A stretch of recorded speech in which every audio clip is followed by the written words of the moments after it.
episode number 160 of the LSR podcast. My name is Matt Brown, joined each and every week by the brightest minds in all of the gaming industry. With me, I have Dustin Gowker. I have Adam Candy. You can follow them on the Twitter machine for free, and you should just smash the button at Dustin Gowker, at Adam Candy, 2 E's. Know why. If you hate yourself, you can follow me at Matt Brown M2. We're going to do the whole subscribe, rate, and review thing here because guess what? You guys are important. So please go in, hit those 5-star reviews, leave a little comment. That helps. And if you're watching us on YouTube, you can help grow this channel. Hit that subscribe button down below as well. That is highly, highly appreciated. Adam's going to run us through the state updates at the end as always. We'll talk about some numbers coming out of Ontario, or will we? We will also talk about what's going on over at ESPN. And first, let's kick things off here, Adam, with New Jersey, New York. Football season is heading our way. New Jersey numbers at least have some people buzzing just a little bit. What are we looking at here as Jersey and New York come into the 2022 football season with at least a little bit more mature market there in New York? Yeah, keep in mind, we didn't have sports betting in New York until the playoffs last year when it came to football. So we really don't have an apples-to-apples comparison for football season yet. And as we get closer to football season, and admittedly, as we work through a drier time in our news cycle here, something that we've been looking at comes out of the New Jersey results that came out yesterday. And we saw that handle in New Jersey for last month was down to about $530 million. Now, that is, for most states, a pretty good haul for a month. For New Jersey, a state that was seeing routinely over $1 billion throughout the fall and winter last year, it does raise some eyebrows.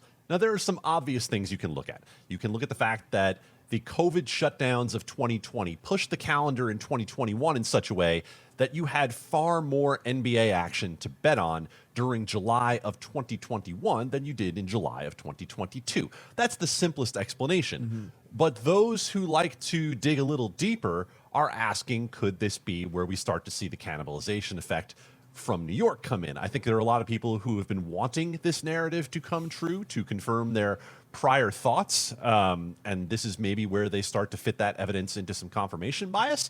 But I don't think we have enough evidence yet, quite frankly. We don't have any apples-to-apples comparison. And so there's really no good way to pull out, was it New York, was it the calendar, how much of either really was it in the end? But I think as we get toward NFL season starting in about a month, this is maybe the single biggest storyline in terms of sports betting in the United States that we're going to be looking at, which is, how is New Jersey going to be affected? How is New York going to continue to perform? And with all of these operators who have been moaning about the tax rate that they agreed to in New York, are we going to see that promotional spend go back up after they very publicly and loudly pulled back on it after football season and after the end of the playoffs in hockey and basketball this year? Dustin, one of the things that we just threw out there a year ago, right? We were saying, I wonder what happens when football season rolls around next year. Are we going to get the guys who are already betting in Jersey, who like getting all of the promos, who like getting all of these deals?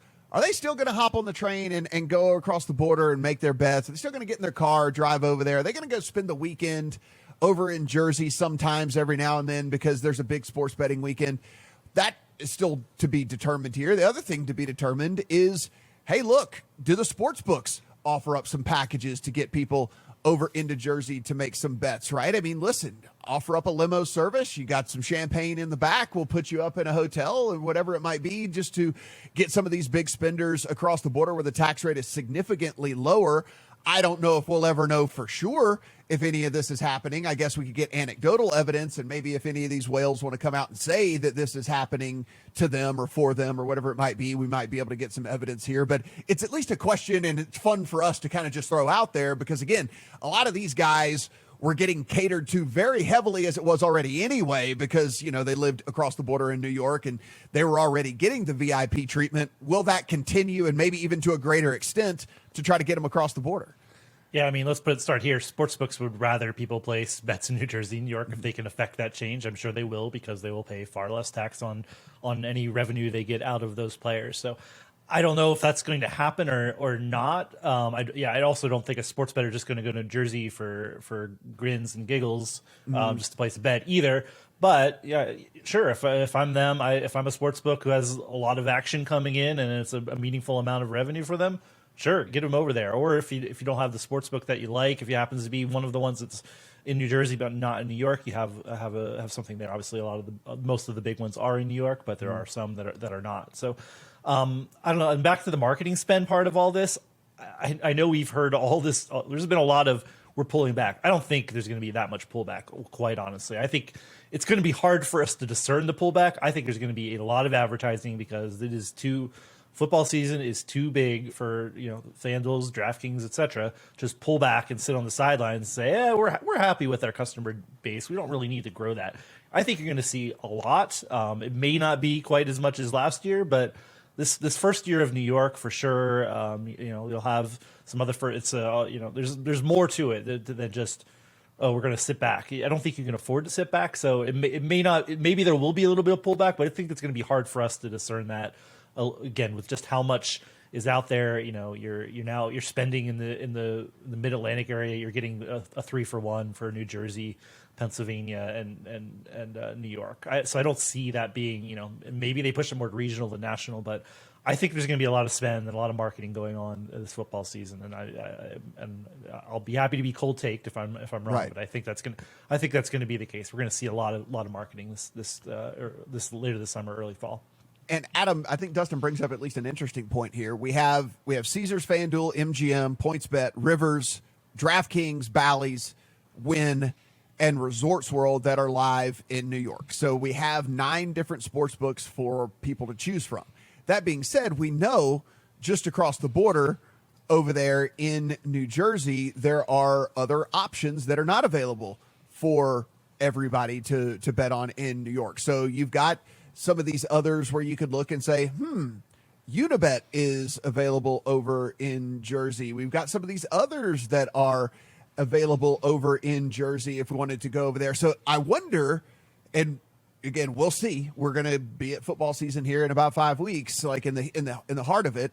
Do some of these books that know that they're not available over in New York, that they are available in Jersey, is there a way to entice the person to come over and make a bet in your book? Is there a way to get that whale to say, oh man, it is nice that I can sit here on my couch and make this bet, but if I get on the train and go across over there, I'm getting X, Y, Z from this book, that book, or whatever. So maybe there is at least a little bit of some competition from the Jersey side with these books that aren't available in New York. I think it's a limited pool, to be honest, and I don't know that it stretches as far down into the decimal market share of a Unibet, but I do look at, let's say, a Barstool and say, this might be your chance to actually, crack in a little bit in a way that you haven't, right? Barstool very notably did not get a license in New York, and so they're not going to be in the market. Does 365 want to actually be noisier at some point in New Jersey than it has been, right? But like, we know that they're in Jersey, but not in New York. Their standalone bid wasn't approved either. So you can look at, I think it's some of those players and say, maybe they're the ones who try to make more of an impact in New Jersey. I just think, to Dustin's point, the promotional spend, if you are choosing not to spend, if you're going to be Caesars and stick to the hard line of we've done what we came here to do, then I think you're giving a handwritten invitation to FanDuel and Flutter, who are leading the market, who have made very clear, once the promos are over, we see customers coming back to us. If you don't have a superior user experience or a superior VIP experience, and you're a book that is choosing not to market right now, I think you are opening yourself up to massive potential injury that come this football season. Yeah, I mean, Dustin, I think that Adam brings up, the one that we continue to kind of lob out there. Is 365 ever going to make their move? Is 365 ever going to make their move? Are they really going to take a massive push here in the U.S.? And, here is that opportunity, in air quotes, where, hey, they're in Jersey. They're not in New York. Can they get people from New York to come over, place bets in Jersey? Are they going to be aggressive trying to do that or not? Right? I mean, I think we can learn at least a little bit here because this is the first full football season that we're going to get the state of New York. And so do you aggressively market to try to get people to cross across that border and use your product? I mean, we'll find out here in a month and a half. Yeah, I mean, 365 remains interesting. I mean, they wanted to be aggressive in New York. Going back into history, they bought a share of a casino, thinking that was going to be their path in. Unfortunately for them, that was not the case. They got opened up for bids, and they were not one of them. But yeah, I mean, who knows when it is? I think you'll see evidence of it. Yeah, if 365 really thinks there's a chance to make a meaningful move, this is what they've been saying pretty much all along, and what we've surmised is they're going to wait it out and not, if they. But I don't think it's quite their moment to just go out and spend a lot, because like I said, I think they're going to be going up against a lot. But that this becomes an easier sell for them if everybody else is going to sit back and just rest on their laurels. Then there's a chance. So depending on whether they believe this intel out there or not, they may be more aggressive in trying to market to the U.S. customer this year. And Adam, I think it's, I'm glad you did bring up Barstool, right? Because there is a couple of different things that do differentiate them from other books out there. Of course, the marketing promoting angle, just from the website itself and all that. There is, the availability in Jersey and not in New York and all that. I mean, they've got an office in New York. I'm sure there is, I am near positive, and I, again, can be proven wrong. As Dustin said earlier, I will be proven wrong. This could be cold take a little bit later, but my guess is Barstool's going to be super aggressive in New York to try to get customers over into Jersey. That's just my prediction. I can't say for certain. Well, I think the differentiator that we need to mention when it comes to Barstool, and it's not necessarily a differentiator from all of the New York sports betting brands, but it's iCasino. We know that Barstool has the ability to market to iCasino as well, and to try to cross some of their sports bettors into casino and maybe back the other direction, although we tend to see we talk more, I should say, about one direction versus the other. We have heard from some of the operators in their recent earnings calls that it can go both ways in terms of selling casino into sports betting as well. So I think that's something that you can look at with all of these brands and ask, do they have a robust iCasino offering, because that offers more opportunity? Dustin, we have talked to ESPN multiple times on this podcast. Were they going to open their own book? Were they going to get an exclusive partner? What was it going to cost if that was going to be the case, et cetera, et cetera? ESPN, if you follow the business side of things, if you were on the Twitter machine this past week, ESPN kind of came back up again as to what their future plans exactly are going to be. Yeah, Q3 earnings call, CEO brings it up again. We have talked about this. We have written about it a lot. Our Pat Evans broke down, says they're fully committed to jumping into sports betting. They've been the CEO, Bob Chapek, says they've been in conversations for quite a long time with multiple sportsbook platforms.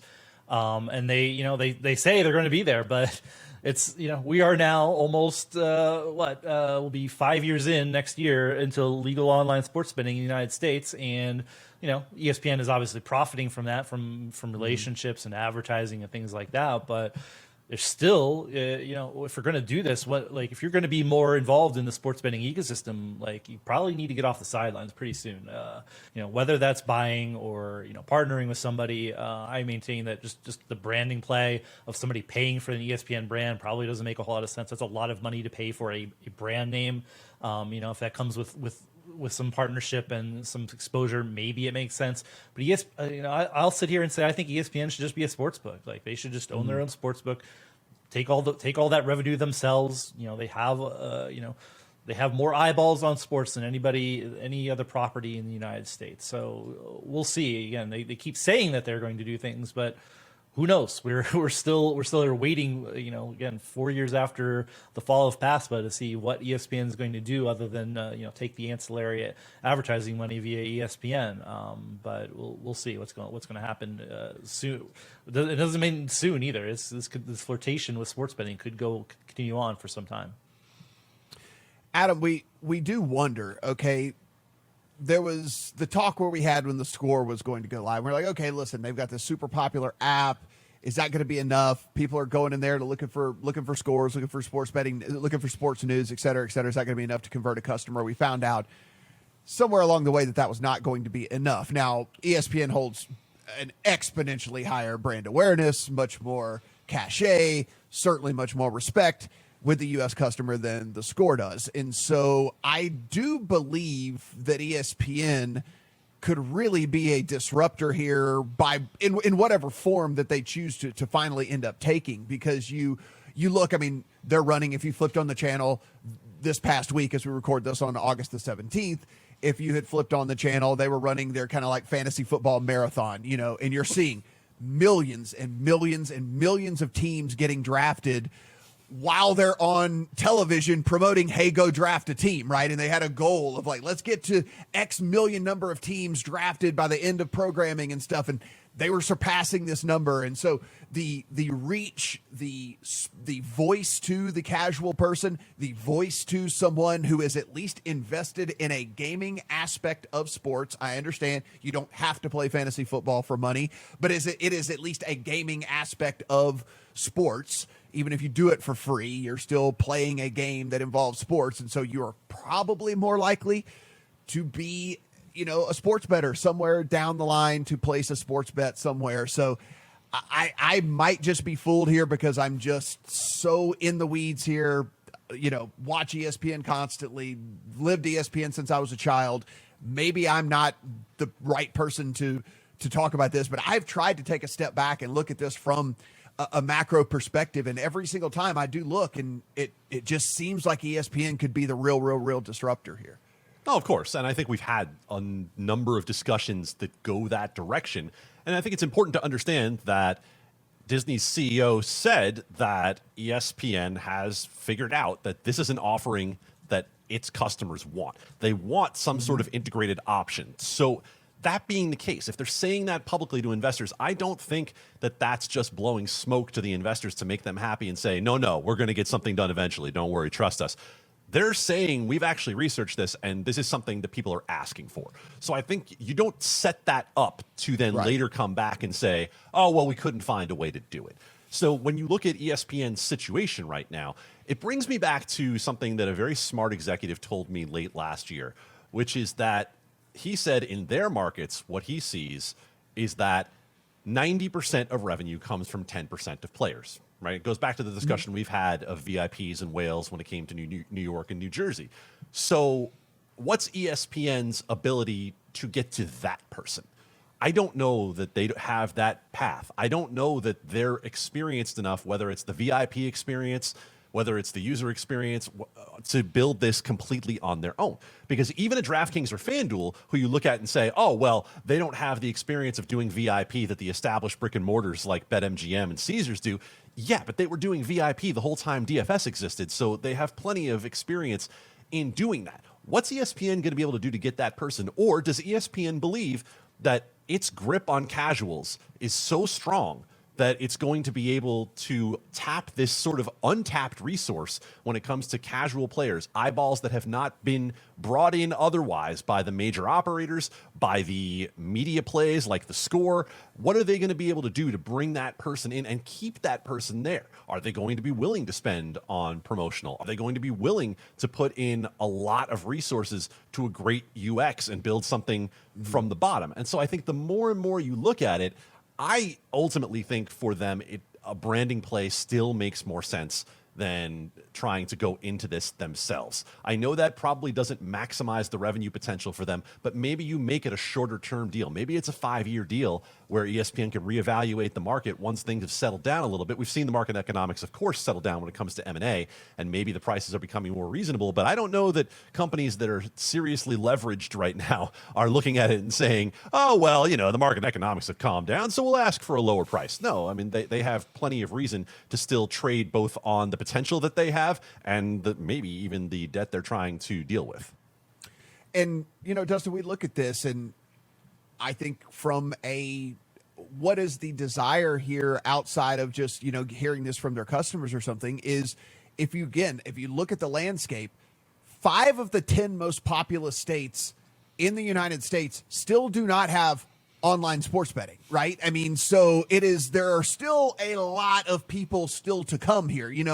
We could be talking about this in 10 years and we'll make the evaluation whether, okay, this was a bust for all these companies or not, or whatever it might be. But I mean, we're talking 40 million people in California, 30 million people in Texas, another 22 million people in Florida, 11, 12 in Georgia, another 10 in North Carolina where you can only bet over the counter. I mean, there are 5 of the 10 most populous states still to come online. So for a company like ESPN, we can look at the numbers coming out of New York and Pennsylvania and Arizona and Michigan, all these and crazy numbers. And then now add in 5 of the most populous states still to come.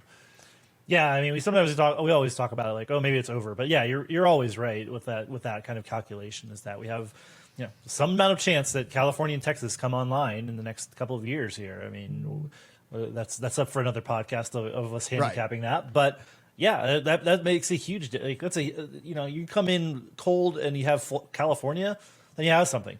I think the only thing that concerns me is like, okay, if they're going to build their own product, that's not a fast process that's integrated. Like we're talking a long process here. No matter what ESPN decides to do, whether it builds its own product, the integration part of it into content, like there's a lot to be done, and we're still just hearing drips and drabs of this in earnings calls. Is ESPN going to get off the sideline? Is the big question, and I agree with you. It's a needle mover. I think we caution on some of the media plays, but I think ESPN's its own ball of wax. It owns so much of the sports media landscape and the inventory and TV that it would absolutely make sense. So yeah, we'll see. It is premature probably to say it's over if they don't get going soon, but they still need to get going in some regard. Right. They have to start before you can stop. Sorry. And Dustin, sorry to interrupt. What I think the other piece we need to consider here is, does Disney want to get into the licensure business, right? Or do they spin ESPN out potentially into its own entity, back into its own entity, in order to facilitate that? Because when you talk about sports betting licensure, there's a whole set of questions for Disney in terms of its investments that come up, right? We got into this earlier when we talked about the Disney DraftKings stock deal years ago, right? There are questions that come up out of this that are a lot bigger than, can they get a good same game parlay product? Yes, no, absolutely. Chris Grove, of course, very smart guy, industry analyst, said he felt like DraftKings had the upper hand here for some sort of deal getting done. But again, he said there's a long way to go. Lots of stuff still to get to shake out here with all of ESPN. Adam, what do we know about PredictIt? You can safely predict it will not be here next year. If you don't know the name PredictIt, then you are probably not someone trying to bet on future elections in the United States. Well, Adam, you can't bet on elections in the United States legally. This was the only place that you could, and this was really essentially a free market. You were not going to bet on elections for serious money. In fact, the CFTC had essentially issued a charter to a couple of universities, and I'm going to direct you to John Holden's legal explanation of all of this at legalsportsreport.com before I butcher all of the actual terminology that's in these letters. But essentially, the CFTC sent a letter saying that PredictIt is no longer going to be allowed to operate, kind of vaguely said that some of the operation had gone against the initial intent and terms of this being more of an educational research tool than a business model. So if you're betting on elections, if you're hearing anything from someone trying to pitch election betting to you, betting on presidential future odds, who's going to control Congress, etc., that's the easiest indication you can get that you are talking to an offshore, because there is no legal election betting in the United States. Those of us who are old enough to remember the West Virginia fiasco a couple of years ago know that for sure. So PredictIt is going away as of February 2023. That doesn't really mean a lot to a lot of people, but it's going to bring the discussion up. And we're going to have, of course, this is going to be a major discussion before 2024 when we have a presidential election again, that should we be betting on elections? I will use my little soapbox to once again say, no, hell no, we should not be doing this. And we can get into the discussion of why at another time. See, I like this. I'm glad that you did that, because I'm on the complete opposite side of you on that, because I am on the no harm, no foul. Steven versus Steven. Save it for another day. Type train there with all of that. So that'll be a good one for us to bring up come election time. Hey, stick around for 2 years from now. No, just this November. We'll be all over it. All right, we'll be all over it here in November as well. Dustin, so listen, we love talking numbers here. We were talking about how some of the numbers went down a little bit in New Jersey. So let's talk about those numbers up in Ontario. Or the lack thereof. We all, I think we lament this until we see numbers. We're going to continue calling this out. Ontario, again, 4 months plus after launch, has not released any kind of revenue numbers. We have heard several times when they thought it was supposed to be in July, and obviously it's now August. We have not heard diddly poo about Ontario numbers from the province itself. We listened to all of the earnings calls from the major sportsbook operators, and there's been very little information there. Even PointsBet did say what it did: 11.2 million wagers between the start and into the second quarter when it reports. But there was not very much else that we heard. We got things like DraftKings saying it was on pace, quote unquote, to have between a 10% and 20% market share. What does that mean? I don't know. It means it has 1% now and it thinks it's going to get 10% in a few years, maybe. What we think is that the gray market operators that were licensed and allowed to continue serving their user base are the ones that are winning all of this. But that's just guesswork. It's becoming almost mind-boggling that there's no transparency into what Ontario is doing. And again, I was in Ontario in Toronto for some conferences, and everybody, this is such a great success, online legal sports betting and online casino. And like, okay, great. What is our proof that's been a success? You have to have some sort of numbers, and so we have no idea whether there's, that transition of a gray market into a white market is arguably a good thing, but we don't have no idea. We're not going to be able to pace this against growth until we have any kind of numbers and any kind of transparency. So, there's a lot to unpack in Ontario. A lot of operators there, both new and old.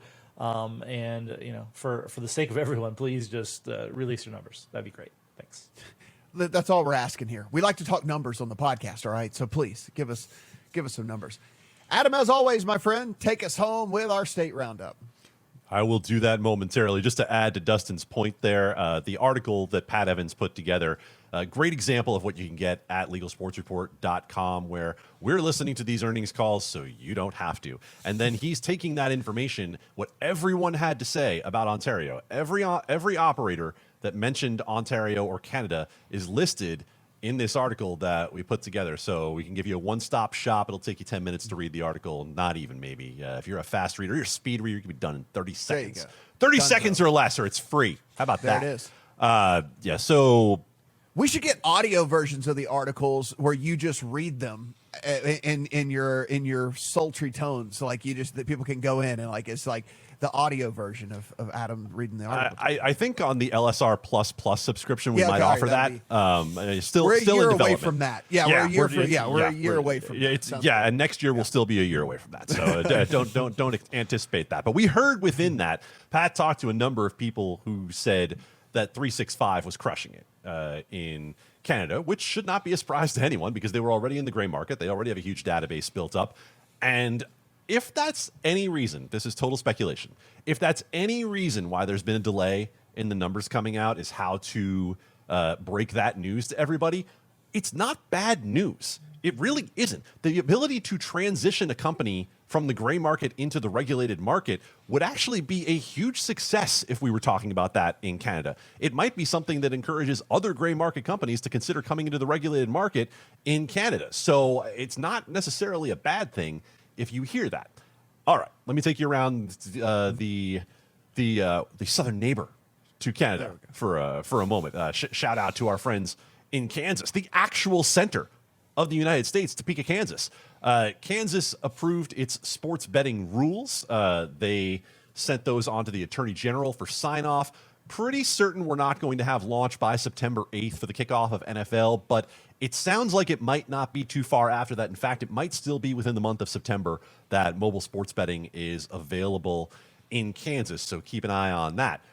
In Maryland, remember that timeline we just gave you for when the LSR Plus subscription will be available?